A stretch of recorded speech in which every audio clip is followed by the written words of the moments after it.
Can और हाबिल की पूरी कहानी बुक ऑफ जेनेसिस के अनुसार, जब एडम आदम और ईव हव्वा को अदन की वाटिका से बाहर भेज दिया गया, तब वे पृथ्वी पर रहने लगे और उनके बच्चे हुए। उनका पहला पुत्र कैन कैन था और बाद में दूसरा पुत्र एबल हाबिल पैदा हुआ। अलग अलग जीवन। कैन एक किसान बना। वह खेतों में काम करता था और अनाज, फल तथा फसल उगाता था। हाबिल एक चरवाहा बना। वह भेड़ों और पशुओं की देखभाल करता था। समय बीतने के बाद दोनों भाइयों ने परमेश्वर को भेंट चढ़ाने का निश्चय किया। कैन ने अपने खेत की उपज और फल परमेश्वर को चढ़ाए। हाबिल ने अपनी भेड़ों में से सबसे उत्तम और पहला मेमना परमेश्वर को अर्पित किया।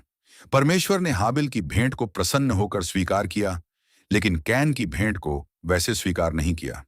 इससे कैन बहुत क्रोधित और ईर्ष्यालु हो गया। परमेश्वर की चेतावनी। परमेश्वर ने कैन से कहा, तू क्यों क्रोधित है? यदि तू सही काम करेगा तो तू भी स्वीकार किया जाएगा। लेकिन कैन ने परमेश्वर की बात नहीं मानी। उसके मन में ईर्ष्या और बढ़ती गई। पहला हत्या। एक दिन कैन ने हाबिल को खेत में चलने के लिए कहा। जब वे दोनों अकेले थे, तब कैन ने हाबिल पर हमला किया और उसे मार डाला। यह बाइबल में वर्णित पहली हत्या थी। उसके बाद परमेश्वर ने कैन से पूछा, तेरा भाई हाबिल कहाँ है? कैन ने उत्तर दिया, मैं नहीं जानता। क्या मैं अपने भाई का रखवाला हूं? लेकिन परमेश्वर सब कुछ जानते थे। कैन की सजा। परमेश्वर ने कैन से कहा कि क्योंकि उसने अपने भाई की हत्या की है, इसलिए अब भूमि उसके लिए आसानी से फसल उत्पन्न नहीं करेगी। वह पृथ्वी पर भटकता रहेगा। कैन डर गया और बोला कि लोग उसे मार डालेंगे।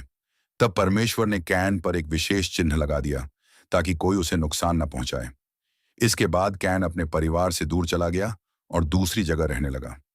कहानी से शिक्षा। कैन और हाबिल की कहानी हमें सिखाती है, ईर्ष्या और क्रोध विनाश लाते हैं।